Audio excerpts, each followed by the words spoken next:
Right, well, it's been a while.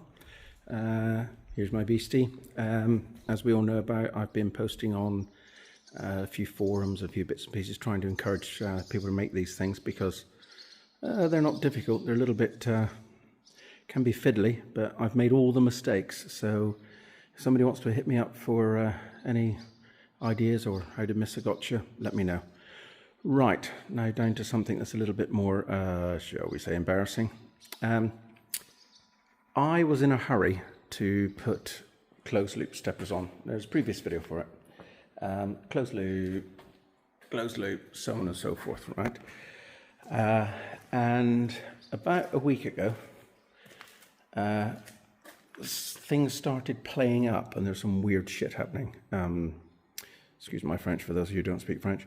There's been some really strange stuff happening. It would cut and then it would hop a little bit left and then hop a little bit right, and I had no idea what was going on. So it confused me for a while until I thought back about the hurry that I was in to get these closed loop steppers working. I had one weekend to go from open loop, which is still on the Z-axis, I haven't changed it, but there's the X-axis with the closed loop. I was in such a hurry, and also to get the collision detect and material detect. Anyway, that's irrelevant. I was in such a hurry to get it all connected, which I think I've said 6, maybe 7 times now. I'm not sure, somebody will let me know, that I made a cabling error. What I did was I did not have enough 6-core, which is what I need for 7-core actually, for the encoder inputs, which are on here. So these are the encoders, but they come with quite short leads from steppers online, so I had to add some bits in. So what I did, because I didn't have any cable and I had to have it up and running by the Monday, was I used some Ethernet Cat5 cable. Now there are 2 types of Ethernet Cat5 cable. There is the multi-copper cord Cat5, and there is the okay, here we go. There is the single core Cat5, which I'm sure you can't see it, but if you can, that single copper core, multi-core, category 5, Ethernet, unshielded, easily breakable with lots of bins cable. My error.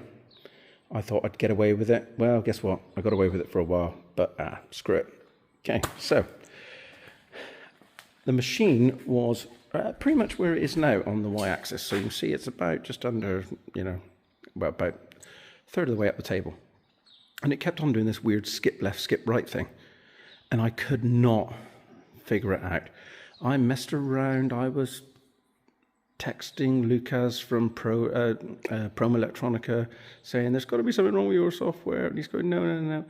And then it dawned on me that I'd used this Cat5 cable and it had broken at roughly this point here. So when they say Somerset UK people are Dummerset, I was right up there with them, #1 dumb boy. So you can see that that's quite a tight curl around the chain, cable chain, and it bent and it bent and it bent, and it wasn't breaking. The trouble is that when it got to the bend, it was opening up. The steppers were going, I don't know what to do because of the closed loop, but it wasn't erroring out on the motor drive, so I wasn't getting the red flashy things in the box. The motor drivers, I'll show you. Quick doom walk in here. If you can see, there's the drivers there. Green lights. Yeah, those go red when they go in a panic state or alarm state or whatever. Close it back up like a good boy. So they weren't throwing a full error, but the encoder was misreading because of the broken cable over there. Okay. But it would only do it every now and again. I thought it was Next door, they do a lot of aluminium TIG welding. I thought it was interference, so doing walk it back again. So I thought, I haven't earthed.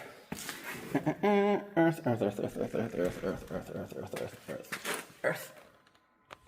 I hadn't earthed the cable, the table, when I put it in, which I'll come to in a minute. So I was completely confused, baffled in fact. So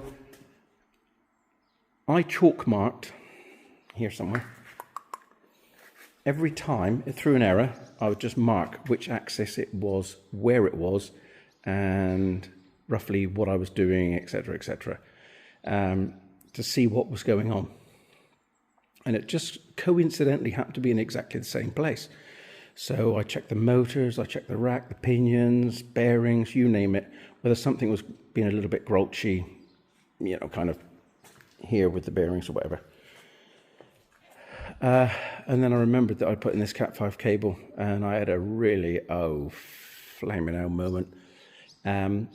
So I pulled through, new cable, new proper flexi, bendy, multi-core-y, stuffy cable, to just see if it would fix the problem. It fixed the problem. So there wasn't an obvious break in the cable. If you pulled on the cable, it was still felt as though it was in all in one piece.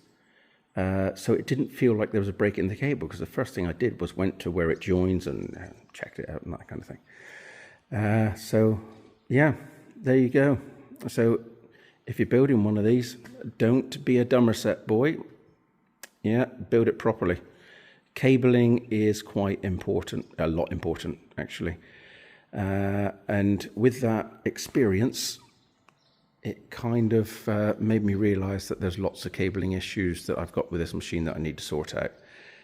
Nothing super fancy, nothing super problematic, but there is still there's still one or two bits of cabling. You can't see, but shall we just say case in point? There we go. There we go. Okay, that need sorting out properly. So ball ache, but fixed. So the next project is to rethink all the cabling.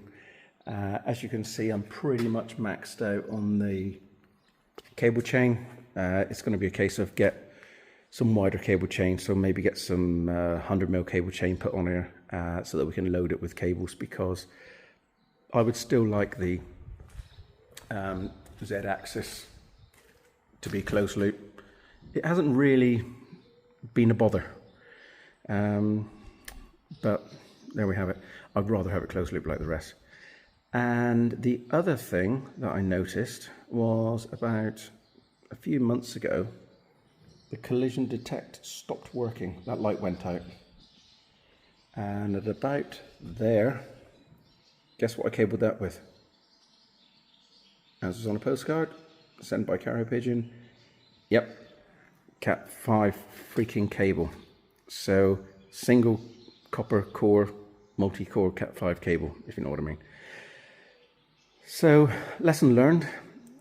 Use the right tools and the right materials for the job, and you will live a long and prosperous life, possibly. So there we go, just an update. Just to let you know, reason why I haven't posted in a while is because of that. It's a new workshop. It's a much bigger workshop. Everything is in disarray. We've had lots of little problems trying to get into this workshop. We're on the same industrial estate, but it's a long story. Let's just say we had to move out of the two little workshops in favour of this much bigger workshop. And I'm going to give you a glance of something we're going to be focusing on soon. I've got one of those. It is a Trump 4 kilowatt CO2 laser. And before anybody goes blah blah blah blah blah, CO2 laser shit, you need fiber. Not really, because fiber laser doesn't cut plastics. I have a company that is very interested in this CO2 laser for cutting plastics. I'm going to need all the help that you guys can give me, although I have copious manuals. We have had it working. I'll post a short. We have had it working. These are all the boxes, and we've got all the gases, and oh man, this thing is a serious headache. If you can build it yourself, I'd say build it your damn self, because trying to figure out how a German company like Trump has wired everything in and got everything working, and the sensors they use. I mean, I use cheap, bottom of the line, Amazon, no offense Amazon, please don't tell me off, Jeff, sensors, the cheapest things I can lay my hands on, because I built the machine. If it breaks, I know it's cheap to replace it. To be fair, most of the Amazon stuff on the CNC plasma hasn't broken, and it doesn't break. It's idiots like me, boys from Dummerset, that put the wrong cable or the wrong materials to the wrong job. That's the biggest problem. It's me. It's not the equipment. Anyway, there's an update. I will give you more and more information as we go along. I've had a few personal issues. It's been a little bit of a crisis start of the year, which is why we're so late into the year for the next video. But I'm still here. I'm still twitching, still kicking. Only just. Had lots of things. I don't know whether you can see, there's a nice scar there. Look, that's just one indication of what I've had happen to me of late. And I'm sure somebody will want to post pictures of bigger scars, but that really, really hurt. Tell you all about it in a future video. Anyway, there we go. Just a little quick recap. My name is Rob. Do not be Rob when it comes to cabling your machine. That said, it's out from me, and I'll see you on the next one. Cheers.